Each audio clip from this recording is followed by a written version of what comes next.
السلام عليكم على كل اللي بيشوفونا واهلا بيكم. كل عام وانتم بخير. اول فيديو ليا في رمضان. هنعمل فكرة جديدة وجميلة وطعمها لذيذ. هي عبارة عن كنافة بالشوكولاتة انا هنا جبت الكنافة، حطيتها في الفريزر، يعني مثلا لمدة يومين او 3. تطلعي تضغطي عليها تلاقيها بتتفتفت بايديكي كده، تفتفتيها بتتفتفت بسرعة. وممكن طريقة تانية ان انت تقصيها بالمقص قطع صغيرة جدا، بس هي بصراحة متعبة عن انك انت تحطيها في الفريزر وتتجمد. بعد ما تتجمد تبتدي تفتفتيها. وحطيت عليها السمن وهحمرها. طبعا انا مش هقول على كمية السمن بحيث ان كل واحد حسب الكمية اللي هو هيعملها. طبعا انا ده يعتبر اقل من النص كيلو بشوية. واللي مش شايفة التحمير في الطاسة متعب، ممكن تحطي عليها تسيحي السمن وتحطيه عليها بعد ما تنعميها بايدك. يعني بعد ما تعمل من الفريزر تنعميها. بعد ما تنعميها تسيحي السمن تحطي عليها وفي صاج وتدخليها الفرن. وبس تقلبيها يعني كل شوية بحيث ان هي تتحمر كلها. دي برضو طريقة سهلة لتحمير الكنافة.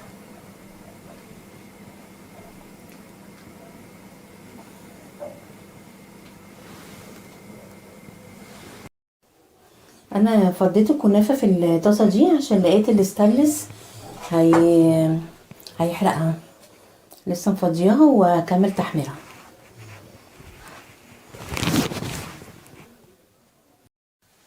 ده خلاص الكنافة اتحمرت وهنشيلها من الطاسة. ودلوقتي هنسيح الشوكولاتة على حمام مية، اللي هو حمام مريم. وهنضيف عليها حوالي يعني شوية زيت كده صغيرين.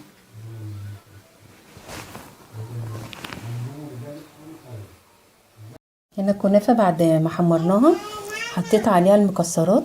اي نوع مكسرات عندك حطيه، انا حاطه سوداني، كنت حطي لوز بندق. بعد كده هنضيف عليها الشوكولاته السايحه.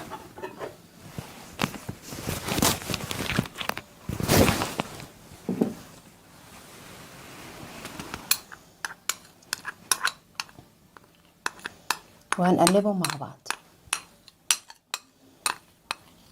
انا كنت عملتها لكم قبل كده بس بالشربات، قوالب التلج. ونفس فكره الكورن فليكس برضو عندي في القناه. لما حطيت كورن فليكس على السوداني وقلبته بالشوكولاته. قلبنا كله مع بعض، الشوكولاته مع السوداني مع الكنافه المحمره. بعد كده هتجيبي قالب سيليكون او قالب تلج اللي موجود متوفر عندك. انا اللي متوفر عندي ده، ومعلقه صغيره وهتحطي في القوالب. طبعا تضغطي كده عليها.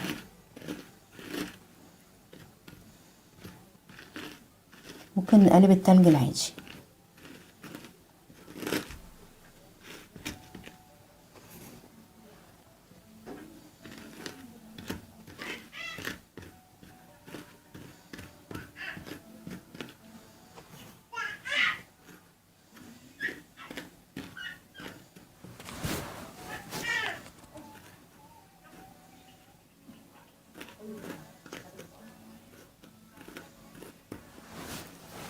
وهنملي القالب كله بنفس الطريقه.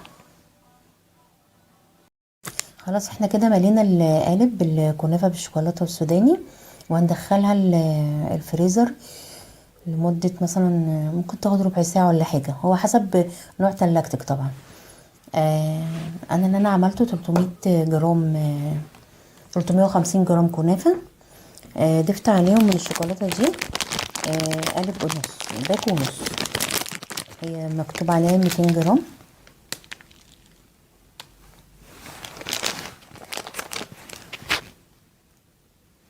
انا ضفت منها قالب ونص، يعني حوالي 300 جرام. هنا بعد ما خرجناها من الفريزر وجمدت طبعا، نخرجها.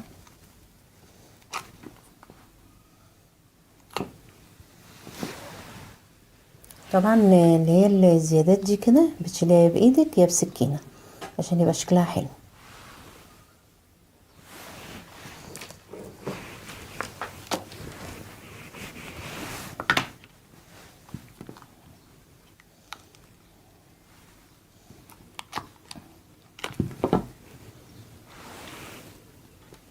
شكلها جميل وشيك لما تيجي تقدميها في الطبق لضيوفك. الحروف الزيادة دي نشيلها.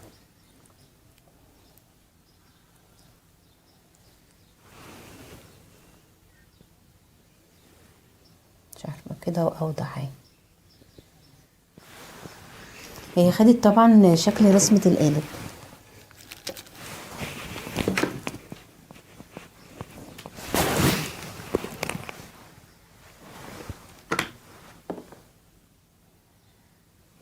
هنا بعد ما طلعنا الكنافة من التلاجة حطيناها في الاطباق، بس لما بعد ما تعمليها تحتفظي بيها في التلاجة علشان ما تسحش، عشان انتوا عارفين الشوكولاتة بتسيح وهي بره التلاجة.